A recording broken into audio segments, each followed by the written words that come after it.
السلام علیکم ورحمۃ اللہ وبرکاتہ۔ بسم اللہ والحمد للہ والصلاة والسلام علی رسول اللہ وعلی آلہ وصحبہ ومن والہ، اما بعد۔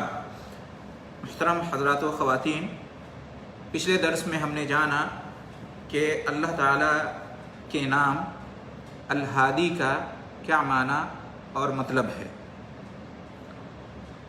آج کے درس میں ہم یہ جانیں گے کہ اللہ تعالیٰ کے اس نام الہادی پر ایمان رکھنے کے کیا تقاضے ہیں۔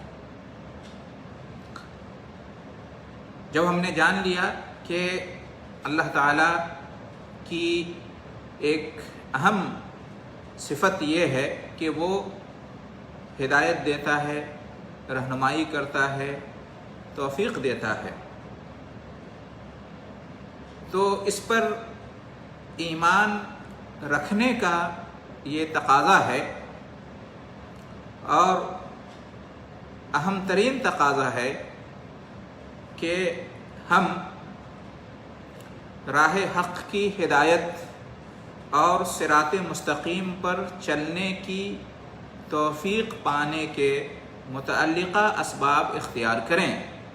یعنی اللہ تعالیٰ کے نام الہادی پر ایمان رکھنے کا یہ تقاضا بنتا ہے کہ ہم ان اسباب کو اختیار کریں، ان تدابیر کو اپنائیں جن کے ذریعے سے ہم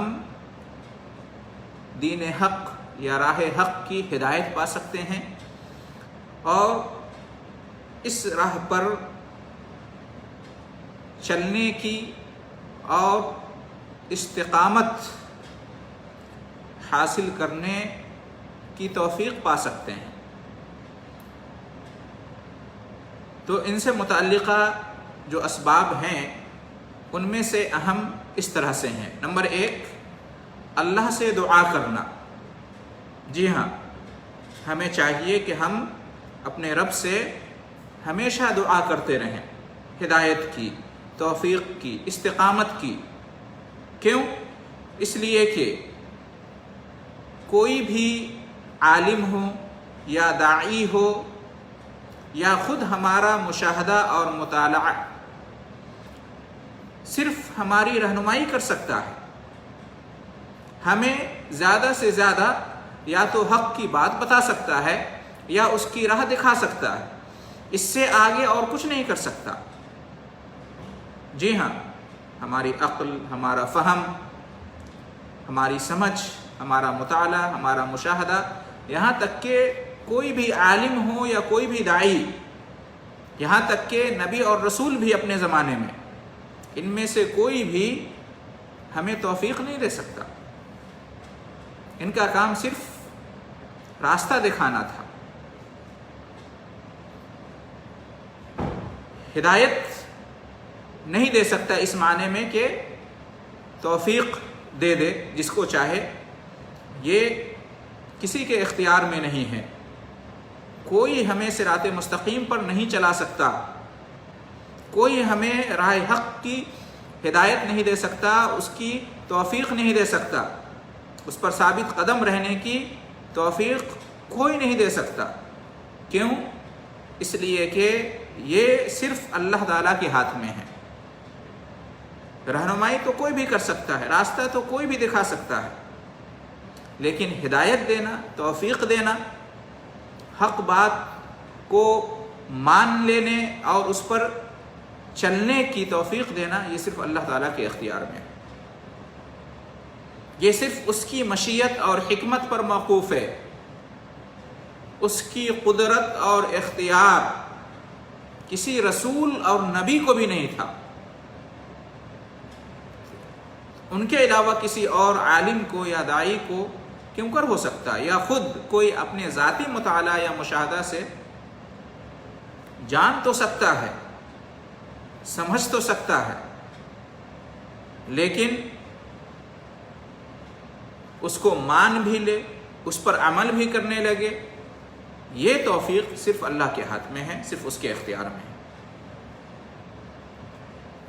یہی وجہ ہے کہ ہمیں ہر دن 5 نماز کی ہر رکعت میں یہ حکم دیا گیا ہے کہ ہم اللہ تعالیٰ سے ہدایت کی دعا کریں، توفیق کی دعا کریں، اللہ ہمیں ہدایت دے، ہمیں توفیق دے۔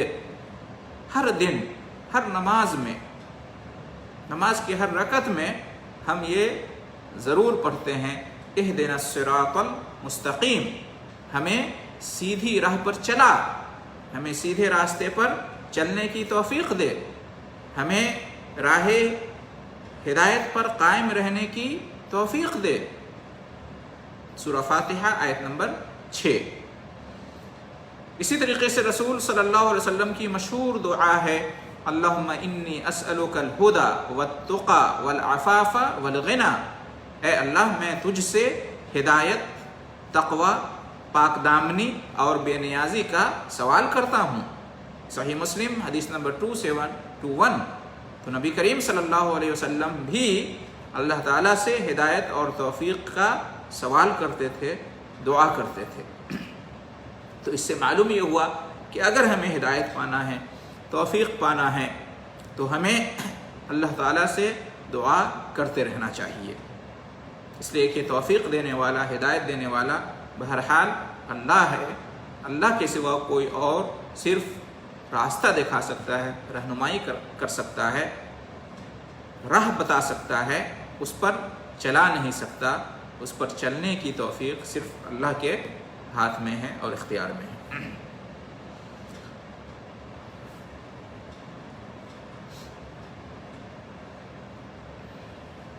اور اس لیے آپ دیکھیں گے کہ نوح علیہ السلام نے اپنے بیٹے کی رہنمائی تو کی، لیکن وہ ایمان لے آئے، اس کی توفیق نہیں ملی، کیونکہ اللہ نے نہیں چاہا، اللہ نے توفیق نہیں دی۔ نوح علیہ السلام نے پوری کوشش کی، لیکن نوح علیہ السلام کے ہاتھ میں یہ بات نہیں تھی، ان کے اختیار میں نہیں تھا کہ اپنے بیٹے کو ایمان کی توفیق دے۔ اسی طریقے سے ابراہیم علیہ السلام کا معاملہ ہے اپنے والد آزر کے ساتھ، اسی طریقے سے خود ہمارے نبی کریم صلی اللہ علیہ وسلم کا معاملہ ہے اپنے چچا ابو طالب کے ساتھ۔ تو معلوم یہ ہوا کہ کوئی صرف رہنمائی کر سکتا ہے، لیکن توفیق دینا، ہدایت دینا، یہ صرف اللہ کے اختیار میں ہے۔ اللہ جسے چاہے ہدایت اور توفیق دے، اور اللہ تعالیٰ جسے نہ چاہے وہ ہدایت اور توفیق سے محروم رہے۔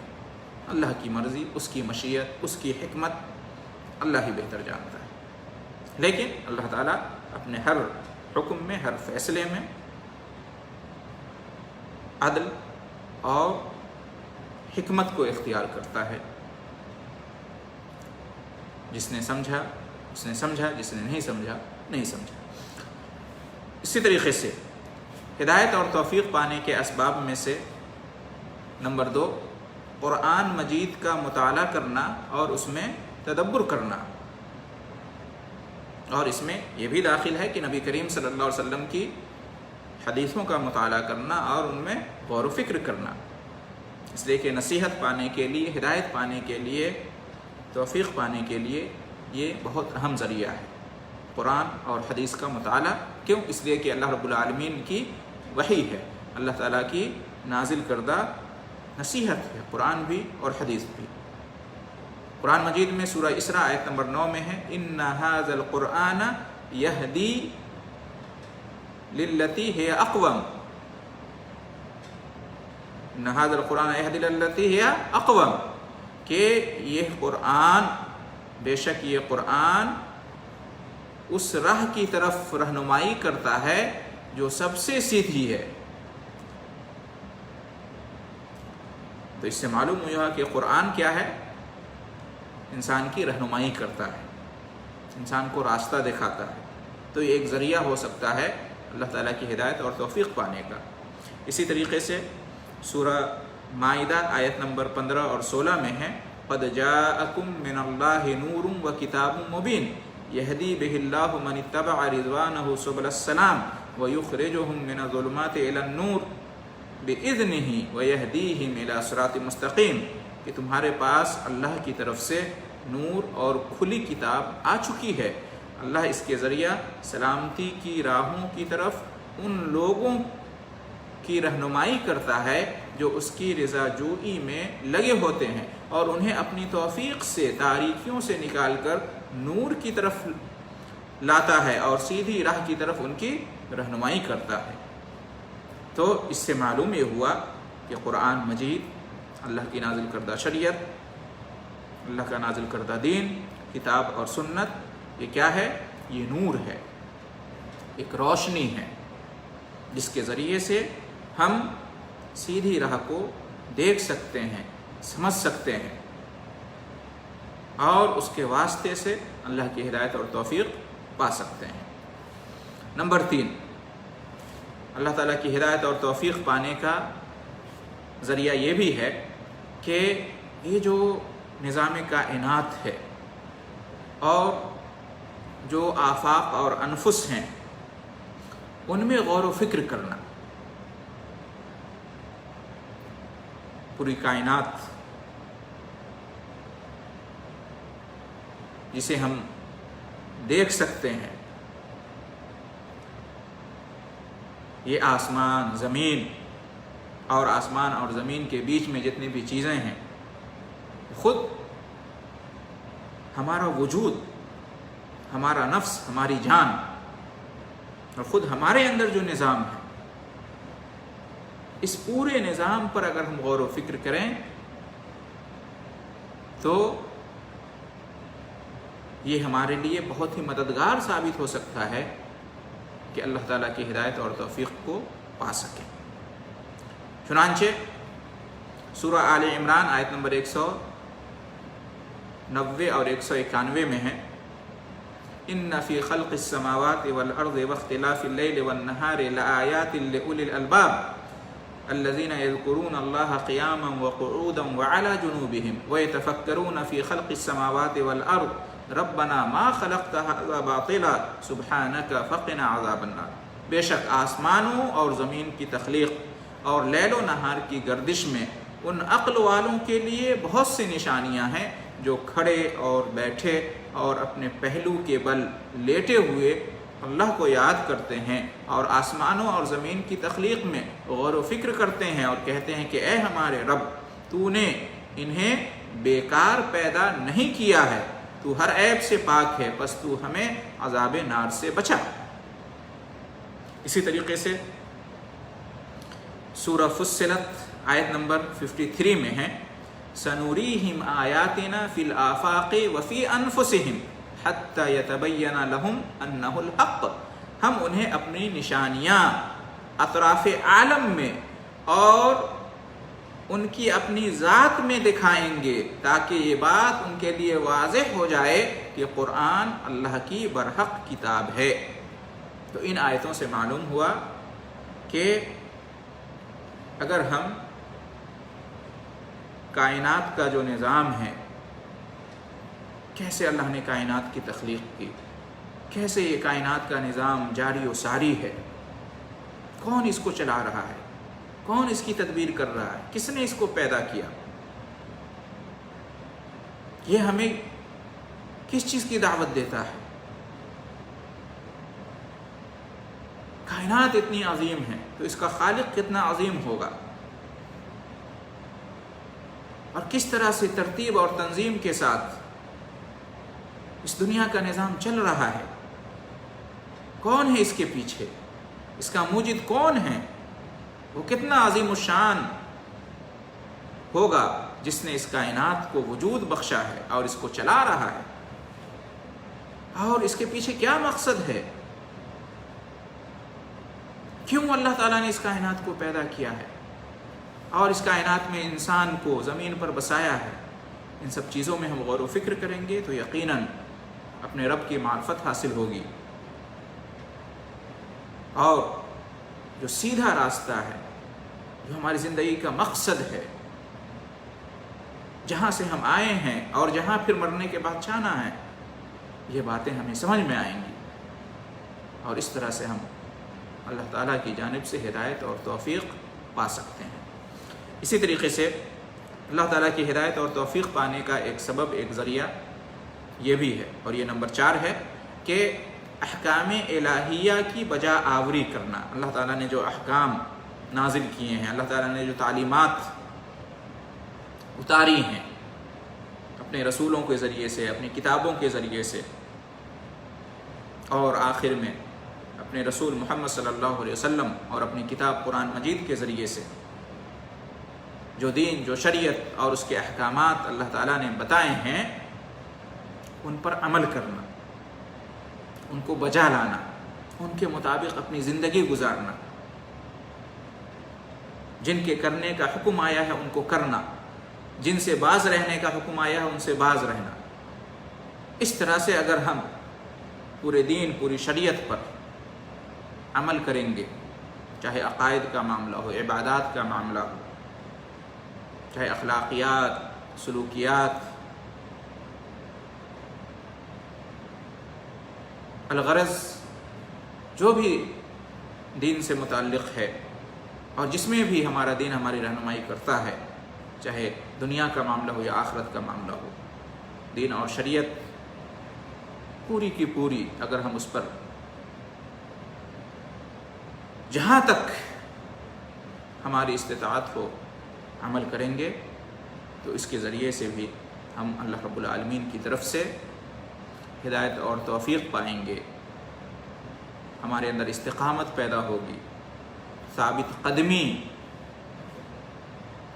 کے جو جذبات ہیں ہمارے اندر وہ مضبوط اور مستحکم ہوں گے، ہمارا ایمان پختہ ہوگا. تو یہ بھی ایک بڑا اہم ذریعہ اور سبب ہے اللہ تعالیٰ کی ہدایت اور توفیق پانے کا. اس کی دلیل کیا ہے؟ سورہ نساء آیت نمبر 66 تا 68. قرآن میں اللہ رب العالمین نے ارشاد فرمایا وَلَوْ أَنَّهُمْ فَعَلُوا مَا يُوعَظُونَ بِهِ لَكَانَ خَيْرًا لَهُمْ وَأَشَدَّ تَثْبِيتًا وَإِذًا لَآتَيْنَاهُمْ مِن لَّدُنَّا أَجْرًا عَظِيمًا وَلَهَدَيْنَاهُمْ صِرَاطًا مُسْتَقِيمًا. اگر وہ لوگ وہی کرتے جس کی انہیں نصیحت کی جاتی ہے تو ان کے لیے زیادہ بہتر اور انہیں دین پر ثابت قدم رکھنے کے لیے زیادہ مؤثر ہوتا، اور تب ہم انہیں اپنے پاس سے اجر عظیم عطا کرتے اور انہیں راہ ہدایت پر ڈال دیتے. سورہ نساء آیت نمبر 66-68. تو اس آیت سے معلوم ہوا، ان دونوں آیتوں سے بلکہ تینوں آیتوں سے معلوم ہوا کہ اگر ہم اللہ تعالیٰ کی نازل کردہ دین اور اس کی شریعت پر عمل کریں گے اور جو دینی احکام ہیں اس کو بجا لائیں گے تو یہ بھی ہماری ہدایت اور استقامت میں ہمارے لیے ممد اور معاون ثابت ہوگا. نمبر 5، اللہ تعالیٰ کی ہدایت، توفیق اور استقامت پانے کا ذریعہ اور سبب اللہ کی طرف رجوع کرنا. جی ہاں، اللہ سے رجوع ہونا، اللہ سے اپنا تعلق جوڑنا،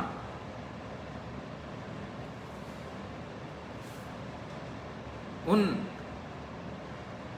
اعمال کو اختیار کرنا جن کے ذریعے سے بندے اور رب کے درمیان رشتہ اور تعلق گہرا اور مضبوط ہوتا ہے.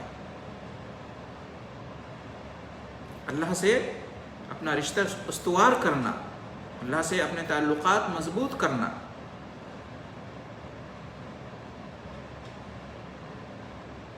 اور کہیں کوئی خطا ہو جائے، غلطی ہو جائے، گناہ سرزد ہو جائے، کوتاہی ہو جائے، فوراً توبہ کرنا اور اللہ رب العالمین کی طرف رجوع کرنا، انابت اختیار کرنا. اس سے بھی اللہ تعالی ہماری مدد فرمائے گا. ہدایت اور توفیق اللہ رب العالمین کی جانب سے ہمیں ملے گی، استقامت اور ثابت قدمی ہمیں حاصل ہوگی.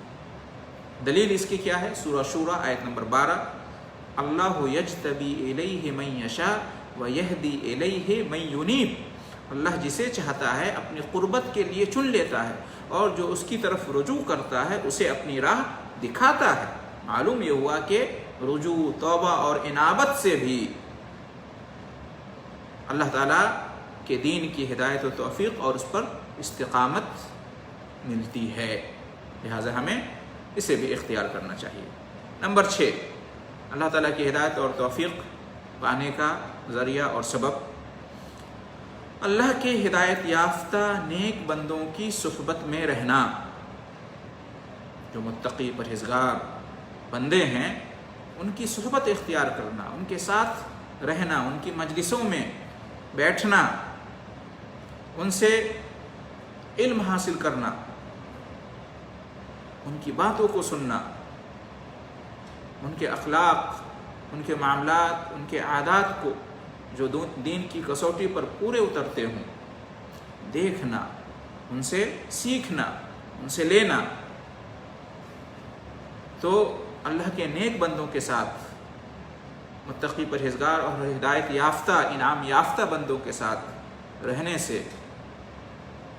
اور ان سے ملاقات کرنا، ان سے ملنا جلنا، ان کی مجلسوں میں آنا جانا، ان سے پوچھنا، ان سے سوال کرنا، ان سے جواب لینا، تو اس طرح سے جب رشتہ بنا رہتا ہے تو اس سے بھی انسان کو دین کی ہدایت و توفیق ملتی ہے اور اس پر استقامت اختیار کرنے میں بڑی مدد اور آسانی حاصل ہوتی ہے۔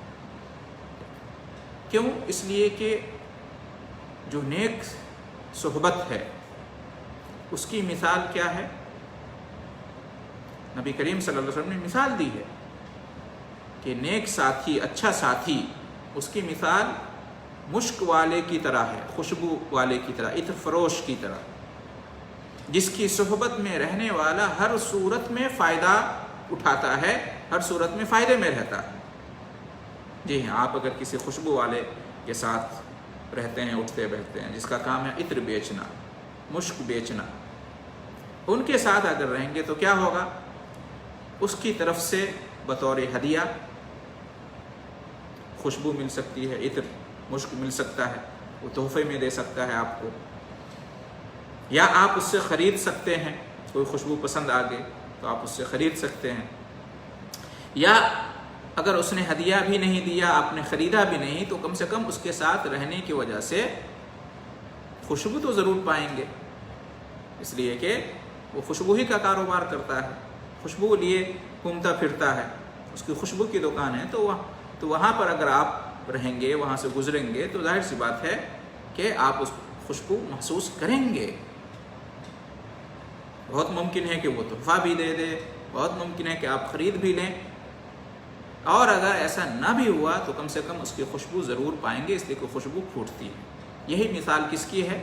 یہی مثال ہے نیک ساتھی کی، اچھے ساتھی کی۔ آپ اس کے ساتھ اٹھیں گے، بیٹھیں گے، اس کی صحبت میں رہیں گے، اس کے ساتھ آئیں گے، جائیں گے، اس کی مجلس میں رہیں گے، اس کے پاس سے گزریں گے، تو ہر صورت میں کوئی نہ کوئی فائدہ آپ کو ضرور حاصل ہوگا۔ یا تو خود وہ آپ کو کوئی اچھی بات، نیک بات بتائے گا، یا آپ ان سے پوچھ لیں گے خود ہی کوئی نیک بات، کوئی اچھی بات، کوئی نصیحت کی بات، دین کے بارے میں آپ سوال کریں گے، وہ جواب دیں گے، ٹھیک ہے؟ یا کم سے کم نہ وہ خود آپ کو بتائے، نہ خود آپ ان سے کچھ پوچھیں، لیکن اتنا تو ضرور فائدہ ہوگا کم سے کم کہ دوسرے لوگ ان کے پاس آئیں گے، جائیں گے، وہ سوال کریں گے، جواب دیں گے، تو اس کو آپ کم سے کم سن سکیں گے اور اس سے فائدہ اٹھائیں گے، اور نصیحت کی باتیں، علم کی باتیں، دین کی باتیں آپ کو معلوم ہوں گی، تو ہر صورت میں فائدہ ہی فائدہ ہے۔ اس لیے اچھی صحبت میں رہنا، نیک صحبت میں رہنا، اچھے لوگوں کے ساتھ، نیک لوگوں کے ساتھ اپنی زندگی گزارنا، ان کی مجلسوں میں رہنا، ان کے پاس سے گزرنا، ان سے تعلقات، ملاقات رکھنا، اس کا بڑا فائدہ ہے۔ انسان کی زندگی پر اس کے اثرات مرتب ہوتے ہیں، اس کا عقیدہ، اس کا اخلاق، اس کا سلوک، اس کی زندگی کا طور طریقہ، یہ سب متاثر ہوتا ہے۔ تو بہرحال اللہ کے نیک بندوں کی صحبت اختیار کریں گے تو یہ بھی ایک بڑا ذریعہ اور سبب ہوگا، کیا؟ کس چیز کا؟ اللہ تعالیٰ کی جانب سے ہدایت اور توفیق ملنے کا، اور دین پر استقامت اختیار کرنے کا۔ یہ 6 اہم اسباب اور ذرائع بیان کیے گئے ہدایت اور توفیق پانے کے۔ اب ایک اہم نقطہ کہ یاد رکھیں، جو لوگ صدق دل سے، سچے دل سے، نیک نیتی کے ساتھ ہدایت پانے کے اسباب اختیار کرتے ہیں، ذرائع اپناتے ہیں، تدابیر کو اختیار کرتے ہیں، اللہ تعالیٰ انہیں ضرور ہدایت دیتا ہے۔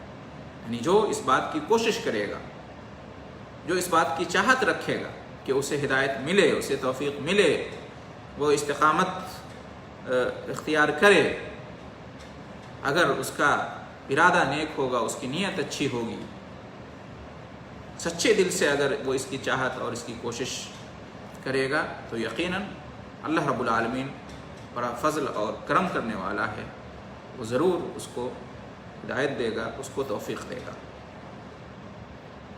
چنانچہ حدیث میں ہے، قرآن مجید کی آیت ہے، سورہ عنکبوت آیت نمبر 69، وَالَّذِينَ جَاهَدُوا فِينَا لَنَهْدِيَنَّهُمْ سُبُلَنَا، اور جو لوگ ہمارے دین کی خاطر جد و جہد کرتے ہیں، مجاہدہ کرتے ہیں، دین کے بارے میں کوشش کرتے ہیں، دین کا حرص رکھتے ہیں، تو ہم انہیں اپنی راہ ہدایت پر ضرور ڈال دیتے ہیں۔ وَالَّذِينَ جَاهَدُوا فِينَا لَنَهْدِيَنَّهُمْ سُبُلَنَا، اللہ تعالیٰ نے فرمایا کہ جو ہمارے بارے میں مجاہدہ کرتے ہیں، ہم انہیں اپنے راستے کی ضرور ہدایت دیتے ہیں، یا جو ہمارے راستے میں مجاہدہ کریں گے، ہم انہیں ضرور اپنے راستے کی ہدایت دیں گے۔ یہ اللہ تعالیٰ کا وعدہ ہے۔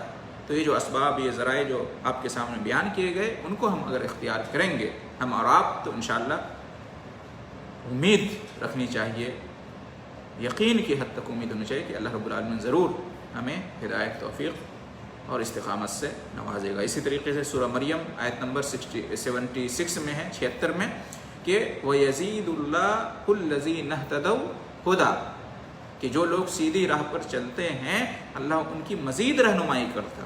جی ہاں، جو سیدھی راہ پر چلتے ہیں، جو چاہتے ہیں کہ سیدھی راہ مل جائے، سیدھی راہ پر چلیں، تو اللہ تعالیٰ ان کی مزید رہنمائی کرتا ہے، مزید اللہ تعالیٰ توفیق دیتا ہے، ہدایت دیتا ہے، اور استقامت پیدا کرتا ہے ان کے اندر۔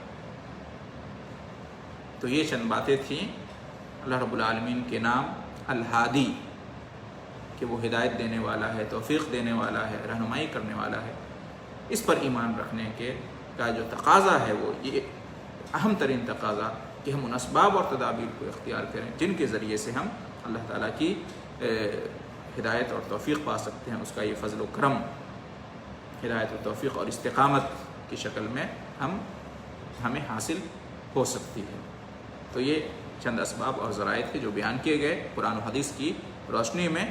ہم دعا کرتے ہیں آخر میں کہ اے اللہ، تو ہماری صحیح رہنمائی کر، ہمیں خیر کی ہدایت دے اور نیک توفیق عطا فرما، ہمیں اپنے دین پر، اپنی شریعت پر قائم رکھ، استقامت عطا کر، اور جنہیں ہدایت